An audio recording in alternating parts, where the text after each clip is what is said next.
All right, we're just leaving Boulder, Colorado right now, and we are on a road trip where our final destination is Harleton, Montana, which is a small town in southern Montana. I've got a friend up there. I'm going to see my dad, and we're going to be driving through Wyoming. And honestly, we're not nervous, but maybe a little bit of anxiety going through Wyoming, simply because there's not a lot of chargers. So our plan right now, and plugged it into the Rivian here, that we're going to stop in Cheyenne, I believe at a Target, and then we're going to be stopping in Casper, and it's going to be about 40 to 45 minutes at each spot. We have reservations at a campground, and we reserved a site that has a full hookup, has the 30, 50 amp, 20 amp hookup, and oh crud, I forgot our charger at home. I just realized I forgot our charger at home. I'm so glad we started doing this video, because I would have gotten all the way to this campground and we wouldn't have had a way to charge up our truck. So we're going to turn around and go back home and get our portable charger, because that's what we're going to use to plug into the 50 amp. So I'm going to be turning around and going back, but I was just going to say that we're a little bit nervous about Wyoming, because I don't think electric vehicles are popular there, and that's evidenced by the fact that there's not many chargers there. So I don't think it's super common to see an electric anything, especially an electric pickup. But I'm comforted because I had a friend that he's passed away now, but his name is Troy. And Troy was actually a pastor up in Wyoming, and I think it's Rock Springs. Not only was Troy a pastor, but he also had this crazy YouTube video where he made some of the craziest videos that were just a little bit on the edge. Now, you want to pour some ketchup on that sketty. Just pour it, and put a little pat of butter. And I remember asking him, I was like, Troy, how do you make these edgy videos and then be a pastor of a church at the same time? And he says, that's the beauty of Wyoming. He says, when something's kind of weird or a little bit on the edge, people don't bother you about it because they're in the same place. So I remember those words of Troy, and that's what I'm counting on, is that as we stroll through Wyoming in an electric, bright yellow Rivian, that, you know, people will just kind of look the other way and let us charge our vehicle and keep on moving. But we're going to see how it goes.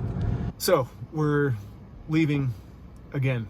If I would have started the filming at our driveway before, we would have caught our mistake much earlier.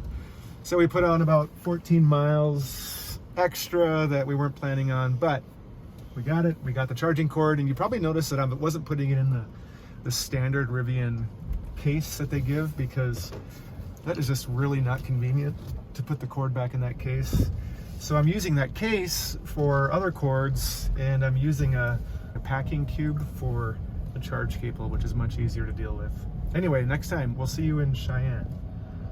So we've just pulled into Cheyenne, Wyoming, and I'm plugged in. It's a Electrify America, and it says it's hyper fast, up to 350. So we'll see how it does. I think the Rivian estimated we'd be here about 40 minutes to get the charge we want. Currently at 60%.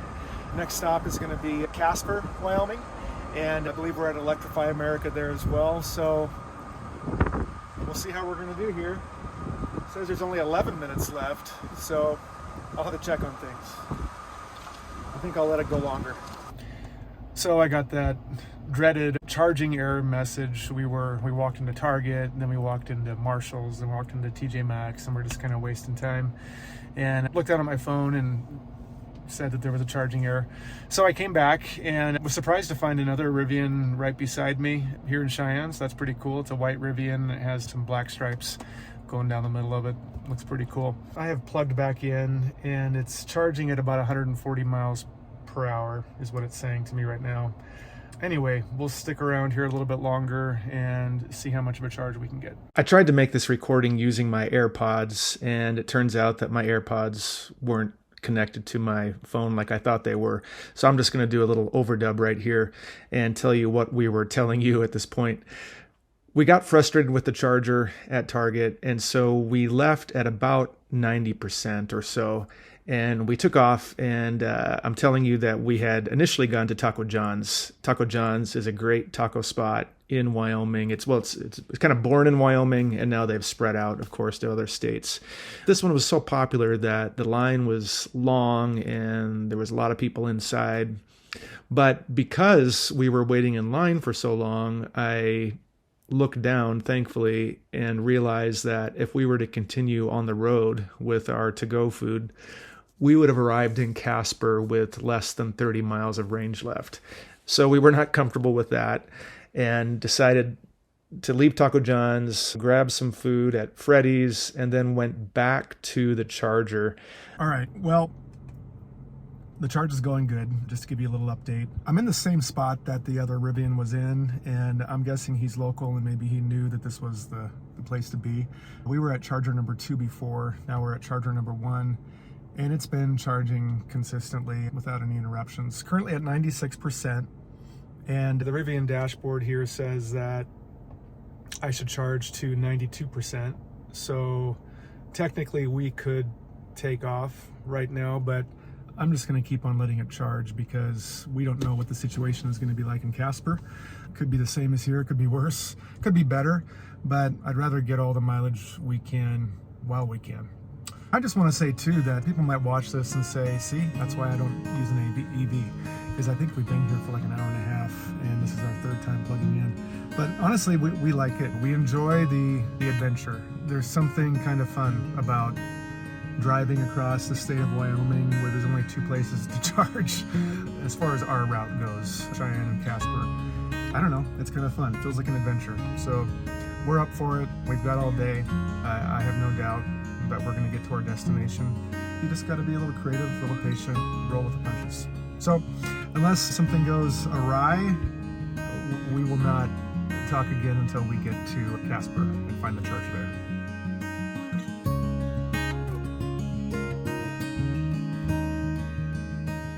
Well, we pulled into Casper and we found the Electrify America charger. Pulled in at about 23%, and it's gone super smooth. We've been here about 45-50 minutes and we're almost at 90%, and we've been hanging out in an actual mall.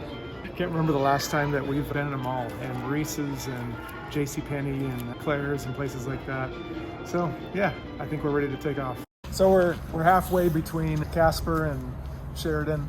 We just saw a sign that said rest area and no services after that for 45 miles. So we thought probably should stop and clean off the window. And that's one thing to remember too when you're road tripping with an electric. There's really no need to go to a gas station, obviously. So just pull over to a rest stop and pull out our own Windex, our own towels, our own sponge, and get the window cleaned off. And it's just a beautiful time of day. We just stopped a few minutes ago and just enjoyed the beauty. It's an amazing landscape right now during golden hour.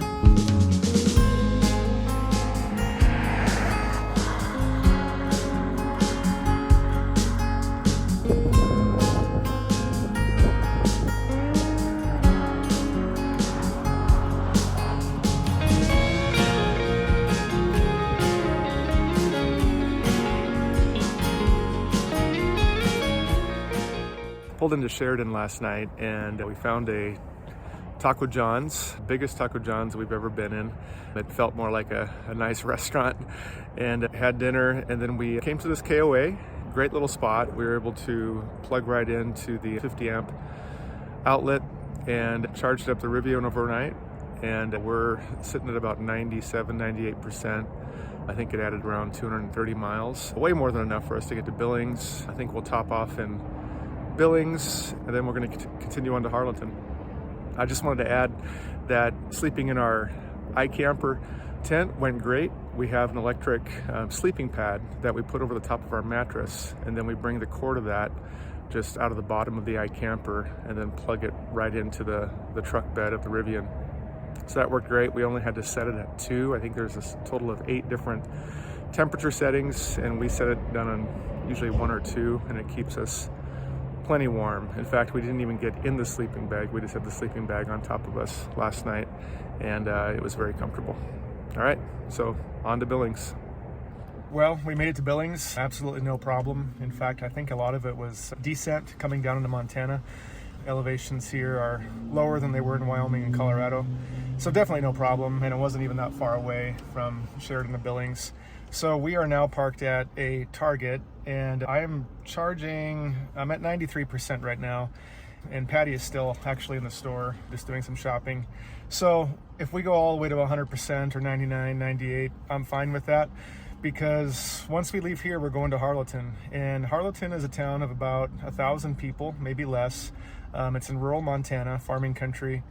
Like I said, there's one charger there that my friend has taken a picture of and sent to me. I did some research on it, and it looks like it's a private charger, but he says that people in town have been told they can use it for free. So I don't know anything about it. I'm kind of looking forward to seeing what it is, but we're getting all charged up just in case we really don't have a good way to charge in Harleton. I mean, we can plug into a 110 outlet, and if we need to, let's kind of trickle charge the battery for a few days, because today's Friday and we're going to leave there on Sunday, come back to and drive back to Colorado. So anyway, it's going great. The charge up to Montana from Colorado has been very smooth. The roughest point was in Cheyenne, where I had to keep on reconnecting, but after we left Cheyenne, it's really been super smooth. So we'll see you again when we get to Harleton, and I'm going to check out that charger here in just a few hours.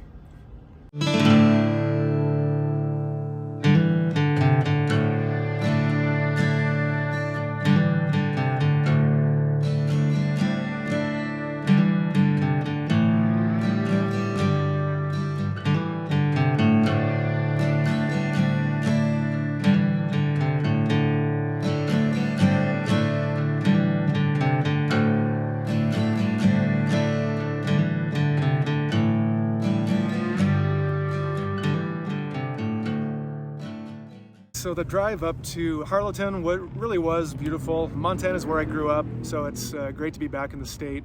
There's nothing that compares to just a wide open Montana view with the fields, the wheat fields, and just the kind of the wild spaces. And so we really enjoyed the drive from Billings up to Harleton. And the first thing I did when we got to Harleton was to go check out that charger. I forgot to get some video of it, just because we weren't sure who it belonged to and what the situation was. But I plugged it into the truck, and there was nothing, no response. There was a button on the front to push, but it definitely needs some kind of code to be punched in on the keypad, and of course I don't have that code. I tried emailing the company about a week ago, knowing I was going to be up here. Didn't get any response, so just not sure what the story is on that charger. So got to my friend's place, and he had a 30 amp that I guess he had wired in for when friends visit and with their RV, and he thought I could use the 30 amp, but I don't have the adapter. I've got it on order right now. I am going to get one of those adapters so I can plug into a 30 amp outlet, whether it's at a campsite or some other location. So we couldn't use his 30 amp, and so I ended up plugging into the 110, and almost useless, but we were there for a few days. So I went ahead and plugged into his 110 outlet. And probably the net gain of being plugged in from Friday night to Sunday afternoon was maybe 30 miles. We did some driving around in the Rivian, let him drive it, and enjoy it, of course. And so lost some miles. I think the overall gain was maybe 30 miles of range. But even with that, we really didn't need it. We had plenty of miles to get back to Billings. So once we were there, my buddy did give me a tour of Harleton. So we drove around the sites, and he just kind of gave us a tour of the whole town. Again, it's only about a town of 1,000, so it didn't take a whole long time. We also went to a little town called Two Dot, which I grew up hearing about my whole life. It supposedly is the smallest town in Montana. I'm not sure if that's true. It certainly has got to be one of the smallest towns. But I guess Two Dot's more famous than I thought. Apparently it shows up in a Hank Williams Jr. song, the Two Dot Bar. The Two Dot Bar says it's world famous, and I guess it is. We are back in Billings, and we are at the same target that we were at on Friday, and we're currently plugged in. You can see the Rivian back over here, and it's saying I need to be there for about an hour, maybe an hour and 5 minutes if I want to charge to 100%. And we do want to charge to 100% simply because the next stop for us is Sheridan, and I know that we're going to be going uphill now towards Sheridan from here in Billings. And we're not even entirely sure, since we don't have anywhere to get to other than getting back home. We're not in a real big rush, but we're not sure where we're going to charge tonight. There is 3 places that show up on PlugShare in Sheridan. We could camp overnight, again, like we did before, but we really didn't enjoy our night at the KOA. It was quite loud. We were right next to the highway, and semis were using their air brakes all night long. And we did sleep. We slept great once we got to sleep, but it was pretty loud and not super enjoyable. We were the only really tent campers in the entire KOA. Everybody else was in huge fifth wheels.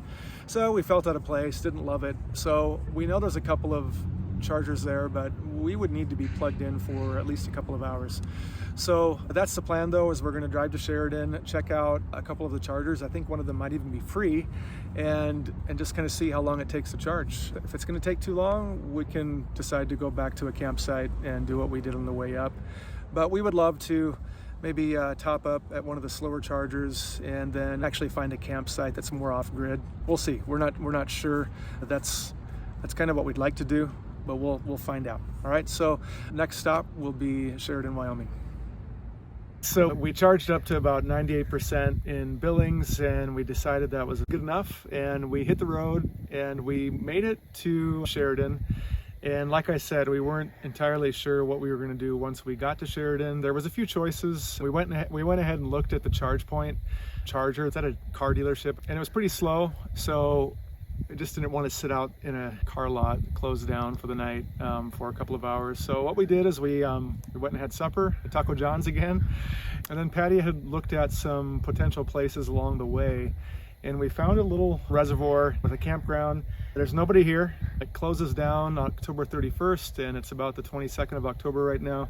We plugged in, and there's a 50 amp outlet, and it's on the honor system. So we grabbed an envelope. We don't have a checkbook, and we just wrote a note, dropped it in the payment slot, and we're gonna contact them and see if we can send 20 bucks later on to somebody. But this is so much better. We're down by a reservoir, we're away from the highway, and so we're not gonna be here in the air brakes from the semis going by. Yeah, and as far as we can tell, it's just us for quite a few miles around. So yeah, we found a great spot for the night, so we'll check in again tomorrow. We are in Casper, Wyoming again, and we're at that same mall. Last night went great. We were able to add 240 miles at the campsite, so now we have about a little over an hour 10 minutes to charge up the Rivian to get us to Cheyenne. So we are at a Perkins restaurant. We're gonna have some pancakes and some free pie because it's Monday, and then make our way down to Cheyenne. We found another Colorado Rivian at the charger here in Casper. Looks like we're at about 98%, so we're gonna take off. We have made it back to Boulder. We didn't do a video in Cheyenne, but something really cool happened there. So we stopped at the same charger that we had stopped on the way up, and that's the charger that we had some difficulty at. I had to plug back in, I think 2 or 3 times. Went back to the same one, but I think I went to charger 1 instead of charger 2. And it was flawless. It went very smooth, and we didn't even have to be there long. We really only had to put on maybe 40, 50 miles. So we plugged in and we walked over to the mall rather than going in the Target. Turn right onto Colorado Avenue. And so we got in the mall, and we actually ran into some friends that we hadn't seen in 28 years. This couple was actually teachers at our small Bible college that we went to in North Dakota, and had always wondered about where they ended up, and here we bumped into them in the mall. And it actually just reminds me of something that Patty and I say that we like about traveling with an electric. It's that you kind of have to stop and enjoy the journey more than you do with filling up a gas tank and running into a convenience store and being in there for a couple minutes, using the bathroom, and then running back out to the vehicle and getting back on the road. With the electric, it really forces you to stop and have a meal, Turn right onto Colorado Avenue. Go for a walk, and in this case, run into friends we hadn't seen in almost 3 decades. So, but here we are, we made it back, and overall I would say the trip went really smooth. The trickiest part, I think, was that the spot between Casper and like Billings, Montana into Harlowtown. That's the part that we kind of had to plan around. But other than that, the chargers went great, and we would definitely do it again. And I think if I have to do it again, which I probably will, and we have family and friends up that way, we'll just plan on stopping at that Lake DeSmet up in Wyoming, charging overnight, pay 20 bucks to camp. And yeah, it was a great journey.